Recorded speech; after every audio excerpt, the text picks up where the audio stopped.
Je fais mes 2 premières années de droit à Nice. Bon, et puis c'est là que, bon, après je décide de monter à Paris.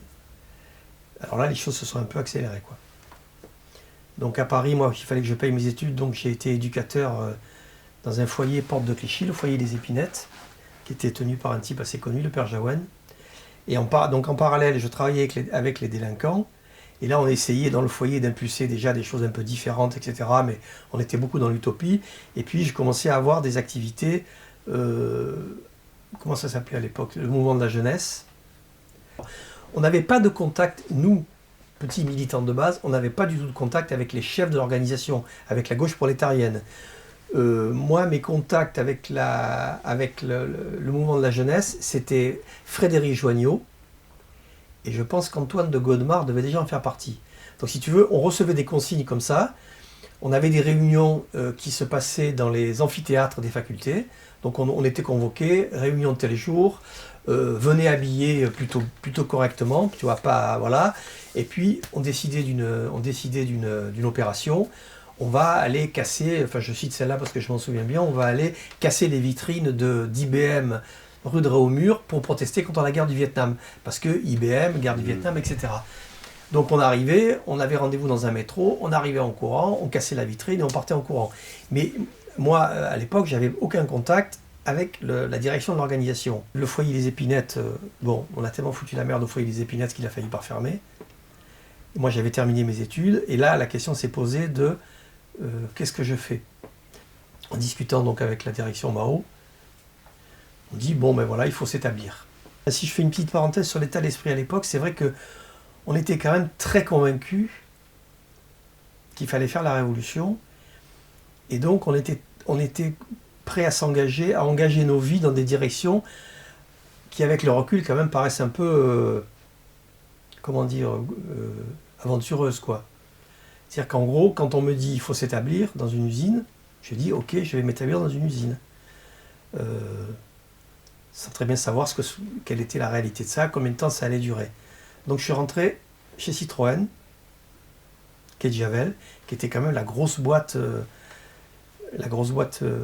l'automobile, enfin la grosse boîte de la production automobile de la région parisienne. Et alors là, c'est une expérience assez étonnante parce que quand on rentre dans une boîte comme ça chez Citroën, on vous fait d'abord passer à l'école de l'usine. L'école de l'usine, en gros, c'est pour vous tester, pour savoir quelles sont vos capacités intellectuelles et dans quelle branche on va vous mettre dans l'usine. Alors là, la difficulté, c'était, je dirais, de ne pas paraître trop éduqué, trop intelligent. Donc on commence très très bas, bon, des additions, des soustractions, on commence à faire vraiment un cursus très lent. Et j'étais obligé de faire attention de ne pas aller trop vite, etc. Et puis, ça a duré, c'était long, 1 semaine, 15 jours. Et à un moment donné, je me suis rendu compte que j'allais trop vite, quoi, que j'allais être démasqué. Et je me suis, à un moment donné, il y avait un exercice de géométrie en perspective. Et je voyais le professeur qui était là, c'était des vieux ouvriers, des anciens chefs d'atelier qui surveillaient tout ça avec leur blouse grise. Et le gars me dit, bon, alors voilà, je devais dessiner un truc en perspective. Je me dis, bon, là il faut que j'arrête. Et donc, je me suis complètement planté dans le dessin en perspective. Et j'ai vu le gars très déçu. Mon école s'est arrêtée. Et je me suis retrouvé, donc, OS sur la chaîne. Ce qui était le but de la manœuvre, puisque la consigne était d'aller travailler avec les OS, quoi. Bon. Alors, j'ai quand même eu un poste un peu favorisé, puisque j'étais au contrôle de l'élasticité des coussins.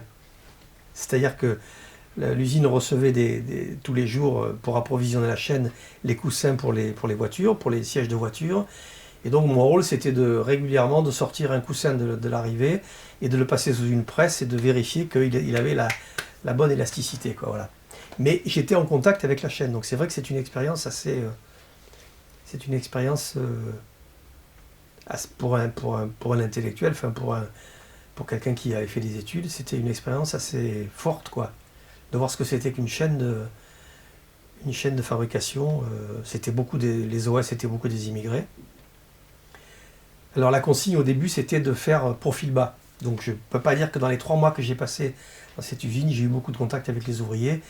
En gros, c'était de faire profil bas, de faire voilà, comme si on était quelqu'un de lambda qui débarquait. J'avais dû faire un faux CV, d'ailleurs je me souviens, ça avait été très compliqué. Il avait fallu faire un faux CV, enfin, voilà, il fallait des faux certificats de travail, je m'étais fait faire des faux certificats de travail à Nice, comme quoi j'avais travaillé dans les grands hôtels de la côte. Bon, apparemment ça avait marché.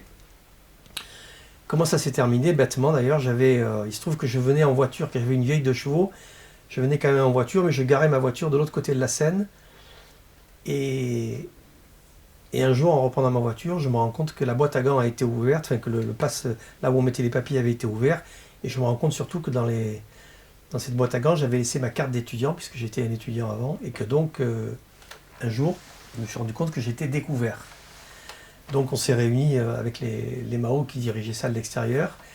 Il faut savoir que l'ambiance à l'époque chez Citroën était très très dure, très violente. La stratégie des Mao à l'époque, c'était une stratégie d'affrontement. Et donc il y avait des bastons extrêmement violents à la porte de l'usine avec la CFT qui était le syndicat patronal. Et ça se passait à la barre de fer, quoi.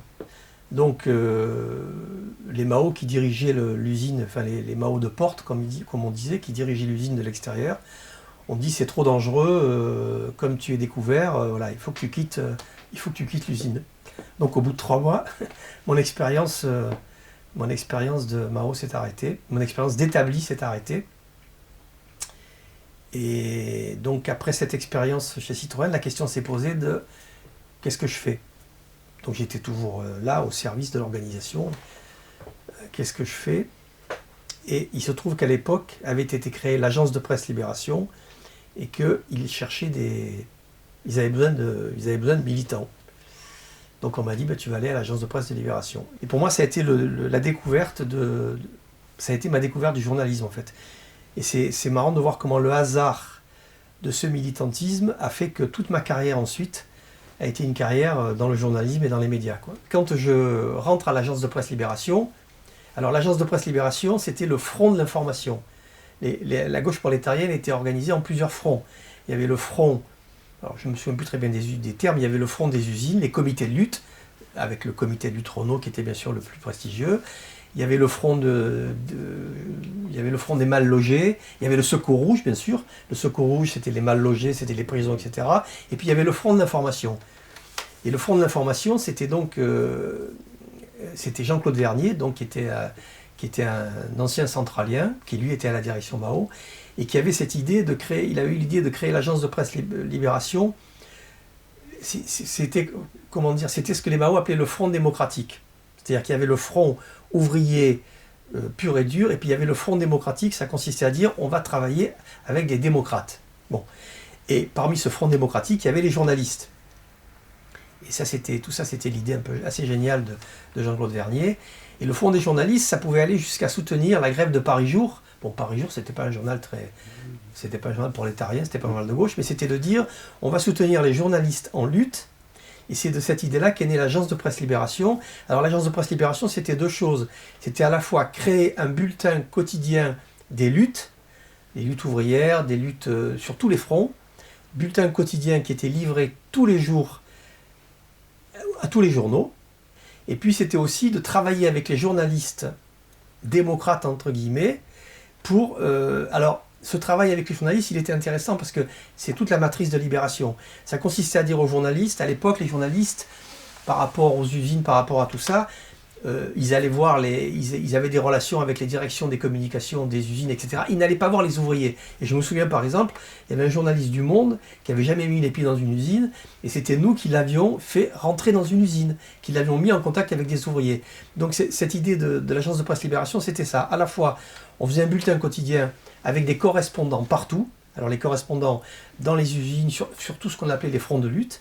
Donc on recevait des informations, on avait des correspondants Libération partout en France, et on avait des comités Libération, des comités agences de presse Libération, c'était pas encore les comités Libération, qui envoyaient des informations. Et à Paris, donc à l'époque c'était rue du Sou, c'était quand même une grosse organisation, il y avait le secteur international, le secteur national, on recevait des informations, on les rédigeait en dépêche, et on faisait, le modèle c'était l'AFP, mais c'était une AFP de gauche. Et donc tous les jours, on rédigeait ça, on imprimait un bulletin, donc c'était 3, 4, 5, 6 pages en photocopiées. Donc Jean-Claude Vernier, qui était très branché sur les technologies, on avait la plus grosse photocopieuse Rank Xerox. On imprimait tous les jours un bulletin, et ce bulletin, il était distribué en mobilette tous les soirs. C'était Antoine de Gondomar qui faisait ça. Ce bulletin, il était distribué tous les soirs dans les rédactions, et il était distribué aussi à l'ambassade de Chine, qui le recevait. Bon. Et donc, on avait cette action d'information, quoi. Et c'était très actif. Je me souviens, Zina raconterait ça beaucoup mieux que moi, mais un soir de Noël, par exemple, je vais avoir du mal à me souvenir de ça, un soir de Noël, il y avait une grève des ouvriers, je ne sais plus où, et c'était nous qui avions déclenché l'information qui avait été reprise par les radios. Enfin, donc, on avait ce rôle de faire émerger une information populaire dans les médias bourgeois. L'idée, c'était vraiment de travailler dans les médias bourgeois. Il y avait la cause du peuple qui existait, il y avait le journal La Cause du Peuple, mais ce n'était pas notre secteur. Il y avait La Cause du Peuple, il y avait J'accuse. Nous, on travaillait dans les journaux bourgeois. C'est comme ça qu'est née l'idée de Libération après, quoi. Bon. Donc voilà, on a fait ce travail. Alors c'était une grosse organisation, on était nombreux, hein. On était une vingtaine ou une trentaine, et on y travaillait, enfin on y passait nuit et jour, quoi. Voilà. Les Mao, donc, on voulait, dans notre travail avec les démocrates, il y avait deux choses. On voulait faire un travail avec les démocrates, et les Mao voulaient faire de la provocation à la porte Renault. Il se trouve qu'avant la mort de Pierre Auvernet, les Mao patinaient à Renault. Ça débouchait pas. Et à un moment donné, la direction Mao décide de faire rentrer Jean-Paul Sartre dans l'usine. Bon, c'est l'APL qui est chargée de ça. Il se trouve que moi, je me suis retrouvé embarqué dans cette galère. Donc nous voilà un jour, on rentre, on était dans un camion avec Jean-Paul Sartre et moi, cachés sous des cartons, dans une camionnette, et on rentre dans je ne sais pas comment il devait y avoir une astuce avec le comité du Renault, des complicités, on arrive à passer la porte, et on se retrouve dans l'atelier, je pense que c'était l'atelier 35 ou l'atelier 38, c'était l'atelier où il y avait le plus de militants Mao, enfin d'ouvriers, d'OS, etc. Donc on débarque à la porte, on rentre dans l'usine, on débarque à la porte de l'atelier, on sort de la camionnette, on rentre dans l'atelier avec Jean-Paul Sartre, et on commence à distribuer les tracts dans l'atelier, etc. Donc c'était une opération vraiment. Et puis, petit à petit, la maîtrise commence à nous encercler, et donc à nous isoler des ouvriers, à nous isoler de l'atelier. Moi, à ce moment-là, je ramasse un énorme coup de poing de quelqu'un de la maîtrise. Bon, Sartre, quand même, ils n'ont pas osé le tabasser. Et on se fait expulser, et on se retrouve à la porte du Bas-Meudon, en bas, viré de... Et bien sûr, on donne une conférence de presse, en disant, voilà, on a fait rentrer Sartre dans l'usine, etc. On a été tabassé par la maîtrise. Et c'était pour dénoncer les conditions de travail des ouvriers. Donc ça faisait partie de ces actions spectaculaires que les Mao organisaient, et là en l'occurrence c'était l'agence de presse Libération qui était chargée puisque c'était toujours le rapport avec les médias, les Mao faisaient de l'agitation à la porte Zola. Et on avait d'ailleurs à la porte Zola une espèce de caravane où tous les jours on affichait le bulletin de Libération, etc. Et donc un jour moi je vais là-bas, pour afficher le bulletin, etc. Et je tombe sur un gars qui me dit ah dis donc, l'agence de presse Libération, enfin qui commence à critiquer l'agence de presse. Alors je réagis un peu violemment en disant mais non, on fait un bon travail, etc. Et il se trouve que la personne qui m'interpellait, c'était Pierre Victor. C'était donc que je découvrais, moi c'était donc le grand patron mythique des Mao, qui s'appelait en fait Béni Lévy, mais enfin à l'époque on l'appelait Pierre Victor. Et donc il était là, il surveillait de près l'action du comité du Renault. Et on avait un photographe le photographe s'appelait Christophe. Christophe, son nom de famille m'échappe. Et donc, il y avait, à l'époque, les Mao avaient une stratégie de la tension à la porte Zola. Et c'est comme ça qu'a éclaté le drame de Pierre Auvernet, puisque, à un moment donné, donc, il y avait des manifs assez violentes à la porte, et donc, Pierre Auvernet était là, assez agressif, etc. Enfin, je ne vais pas raconter l'histoire de Pierre Auvernet, mais enfin, en tout cas, le photographe de l'agence de presse, Christophe, était là, et donc, il y a un mouvement de tension assez violent à la porte Zola. Les Mao étaient très provocateurs, avec des barres de fer, etc. Et puis un vigile de la porte Zola, à ce moment-là, sort son arme et tire et tue Pierre Auvernet. Alors c'est important Pierre Auvernet parce que donc Christophe était là, prend les photos, etc. Donc là l'agence de presse était en première ligne, on publie les photos, on publie des communiqués. tous les journaux, tous les journalistes bourgeois sont à l'agence de presse Libération pour avoir des informations. Donc les photos sont publiées. Là, on a fait un vrai travail d'information sur le thème. En gros, bon, voilà, la milice fasciste de Renault a tué un jeune ouvrier, Pierre Auvernais. Et puis ensuite, il y a eu l'enlèvement de Nogrette. Et là, l'agence de presse Libération, c'est nous qui s'est retrouvé en relation avec la NRP, la Nouvelle Résistance Populaire, qui était donc le groupe clandestin de la gauche prolétarienne, qui se préparait dans un futur proche ou lointain à la lutte armée. C'était donc la NRP qui avait enlevé Nogrette. Et l'agence de presse Libération, à l'époque, s'est retrouvée aux premières lignes parce que c'était nous qui avions, par des détours clandestins, les communiqués de la NRP qui donnaient des nouvelles de l'enlèvement de Nogrette. Donc c'est vrai qu'à ce moment-là, l'agence de presse Libération s'est retrouvée en première ligne, mais c'était pas ça sa fonction première. Sa fonction première, c'était pas d'être la courroie de transmission des Mao par rapport à la presse, c'était vraiment de faire un travail, sur la presse bourgeoise, on va dire, comme on disait à l'époque. Au moment de la mort de Pierre Auvernais, il se trouve que moi, en tant qu'agence de presse Libération, j'ai été un peu par hasard, j'ai assisté à une réunion de la direction Mao. Je cite ça parce que c'est important sur l'évolution des Mao ensuite. Donc il y avait à cette réunion Benny Lévy, Pierre Victor, Alain Gesmar, le comité de lutte Renault qui était très très très remonté avec Denis Clodic, et puis il y avait Robert Linhart, qui était entre Robert Linhart et Pierre Victor et Benny Lévy. Il y avait une compétition un peu au sein de la direction Mao. Et à ce moment-là, il y a un débat extrêmement violent entre le comité de lutte Renault qui dit l'enterrement de Pierre Auvernais, ça va être une grande manifestation, il faut déclencher des émeutes. Et puis la tendance Gesmar qui disait non, il faut faire une grande manifestation pacifique. Et Benny Lévy qui disait, en gros, qui était plutôt pour le courant manifestation pacifique. Alors, je fais une parenthèse, je reviens un peu en arrière. À la mort de Pierre Auvernais, moi je me retrouve à la Porte Zola. Et je me retrouve dans cette espèce de cahute où il y avait les bulletins de l'APL. Et Benny Lévy était là. Et j'ai eu le sentiment à ce moment-là, je ne dis pas que Benny Lévy pleurait, mais j'ai eu le sentiment à ce moment-là, j'ai vu Benny Lévy, je l'ai vraiment vu, secoué par cette mort, quoi. Parce que c'était la première mort des Mao, et c'était, moi je l'ai analysé comme ça, c'était la préfiguration de ce que pouvait être la lutte armée, quoi. Et j'ai vu Benny Lévy quand même secoué à ce moment-là. Et quand j'ai assisté à cette réunion après, cette réunion, au moment de l'enterrement de Pierre Auvernais, il y a quand même eu 200 000 personnes dans la rue. Et ce débat très violent avec le comité de lutte qui voulait aller au baston, en gros, et puis la tendance Gesmar et Benny Lévy qui disaient non, on va faire une manifestation pacifique. C'est la tendance qui l'a emporté. Et je pense que la fin des Mao, elle est là, quoi. La fin des Mao de la GP, elle est là. Ce premier mort, ça a été, je pense, dans la tête de Benny Lévy, le moment de dire on ne va pas basculer.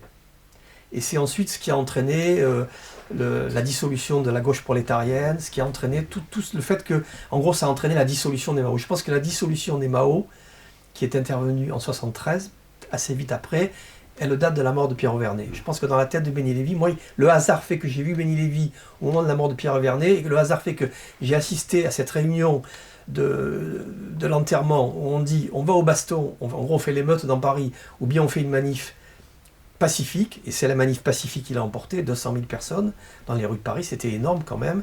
Je pense que c'est le début de la fin des Mao, c'est là. C'est la mort de Pierre Auvernais, et c'est cette manif, et un an après, il y a eu la dissolution des Mao. Il se trouve que le hasard fait encore que, comme j'étais à l'APL, enfin plus ou moins à la direction de l'APL, mais enfin c'était pas aussi structuré que ça, j'ai assisté à l'Assemblée Générale de dissolution des Mao. C'était du côté de Versailles, dans un truc religieux, d'ailleurs, je ne sais pas comment se débrouiller pour avoir des trucs comme ça. Et alors, c'était assez violent, hein. Il faut bien dire que c'était assez violent. Il y avait toute une fraction quand même qui ne voulait pas la dissolution. Donc il y avait tous les gens qui étaient clandestins depuis déjà 1 an ou 2, la Nouvelle Résistance Populaire, qui vivaient dans la clandestinité, bon, ils ne pigeaient pas très bien. Mais le discours de cette Assemblée Générale de dissolution, c'était un peu... c'était un peu hypocrite, c'était en gros, on se dissout, il faut prendre du pouvoir partout. Alors, il y a eu l'IP, hein, c'était l'IP, en gros, la dissolution. Moi, je dis que c'était Pierre Auvernet, pour moi, l'événement déclencheur. Après, l'événement déclencheur politiquement, ça a été LIP. En gros, de dire, ben, LIP, ils n'ont pas besoin de nous. Regardez, LIP, ils font la révolution tout seuls. Bon, ils n'ont pas fait la révolution. Enfin, en gros, il y avait un discours de dire, ils prennent du pouvoir, donc on se dissout, prenez du pouvoir partout. Alors moi, cette idée de prendre du pouvoir partout, c'est une idée que j'ai gardée en tête plus tard quand on a fait Anti-Rouille. Bon. Voilà, enfin, je pourrais peut-être en parler après, mais c'est vrai qu'il y avait cette idée que, c'est vrai que, comme tu dis, il y avait une espèce de libération, de dire on va essaimer, on va faire des tas de choses, etc. En même temps, c'est dommage, je n'ai pas gardé ce texte, j'aurais bien aimé garder ce texte, ce petit texte de René Hauté de l'époque, il faut prendre du pouvoir partout, mais il n'empêche que pour tous les gens qui étaient les purs et durs, c'était quand même une trahison, quoi. C'était en gros, on liquide, c'était la liquidation, voilà. C'était on liquide le mouvement, et c'est ce qui a donné chez une partie de la NRP, ça a donné Action Directe. Et je sais que Alain Gesmar a passé beaucoup de temps, après la dissolution, à aller voir les uns et les autres, etc. Aussi bien ceux qui ont basculé dans Action Directe, aussi bien que ceux qui étaient tentés par le suicide. Il faut voir que les jeunes qui étaient partis en usine à 15 ans, dont la vie était de devenir ouvrier, et tout d'un coup, il n'y a plus rien. Donc ça a quand même fait de la casse. Bon, moi, je n'ai pas d'exemple précis de casse, mais tous ces gens qu'on avait envoyés en usine, ou tous ces gens qui avaient basculé dans la clandestinité, qui s'étaient engagés, parce que c'est vrai qu'à l'époque, quand même, on était prêt à engager notre vie. Moi, j'ai eu la chance, je me suis retrouvé à l'agence de presse Libération. Donc, en gros, j'ai appris un métier, quoi. J'ai appris un métier, puisque je suis devenu journaliste après. Après, il y a eu Libération, et j'ai encore en plus appris le métier, et puis après, je suis parti dans les médias. Mais ceux qu'on avait envoyés en usine, ou ceux qui étaient dans la clandestinité, ils se sont retrouvés un peu brutalement, sans perspective d'avenir. Et Alain Gesmar, je sais, a passé beaucoup de temps quand même. Alain Gesmar, qui est un type humain, adorable, enfin, plein de vie, enfin, il a passé beaucoup de temps quand même à essayer de limiter la casse. Bon, elle n'a pas été complètement limitée puisqu'il y a eu Action Directe. C'est vrai que ce travail démocratique, Jean-Claude Vernier a dit, il faut le continuer. Ça ne suffit pas de faire un bulletin, il faut qu'on fasse un journal. Il faut qu'on fasse un journal et que tous les matins, dans les kiosques, il y ait la parole du peuple, accessible à tout le monde. C'était ça l'idée de Jean-Claude Vernier. Et donc, on va créer un journal, mais toujours avec cette idée démocratique. Ce qui explique que Libération, au départ, il y avait un noyau Mao, et puis il y avait les démocrates autour, donc des journalistes récupérés à droite à gauche, etc. Philippe Gavy, et bien d'autres. Voilà. Donc c'était ça l'idée de Vernier au départ, de créer un journal. Donc, si tu veux, Libération, c'est compliqué parce que je me souviens un jour de Benny Lévy disant, bon, la première année de Libération, je reviens, la première année de Libération, tu as la cellule Mao, et puis tu as autour cette constellation de journalistes professionnels, de démocrates, etc. Jean-Claude Vernier, il y avait Jean-René Huleux qui venait de la presse hippique, mais qui avait un vrai savoir-faire, et Gavy, il y avait des journalistes comme ça qui venaient de... Bon. Et puis, tu as vu cette cohabitation, si tu veux. Et à Libération, c'est vécu la fin du maoïsme. C'est-à-dire qu'en gros, tu avais cette cellule Mao qui était de moins en moins Mao. Et je me souviens très bien, un jour, Benny Lévy disant mais Libération a plus de pouvoir que l'organisation Mao. Parce que Libération se développait sur un modèle... journaliste de gauche, démocratique, etc. Et puis tu avais la cellule Mao qui se rétrécissait de plus en plus. Donc moi je me retrouve à Libé, et là, confronté quand même Libération devenait de plus en plus un vrai journal. À l'APL, on rédigeait des dépêches, quoi, tu vois, on avait bon. Et donc à faire des enquêtes, etc. Et moi je me retrouve là à devenir journaliste, quoi. Enfin, c'est quoi être journaliste? Bon. Je me souviens, j'ai beaucoup travaillé avec Pierre Audibert, on a fait des reportages ensemble. Au bout d'un an, j'ai eu envie d'arrêter. Donc je suis parti, j'ai passé 3 mois dans une communauté. Il se trouve qu'à Libération, j'avais fait un reportage sur Longomaille, qui était une communauté dont on avait beaucoup parlé dans Libération, dans les Alpes de Haute-Provence. Donc je me suis dit, tiens, allez, en rupture, je suis parti à Longomaille pendant 3 mois. Enfin, très vite à Longomaille, je me suis dit, ça va pas. C'était dirigé par un Rémi qui avait un comportement quasiment fasciste. Voilà, c'était donc très très vite, au bout de 3 mois, j'ai dit non, Longomaille, ça va pas. C'était une communauté que par la suite j'ai dénoncé dans des écrits d'ailleurs. Enfin bon.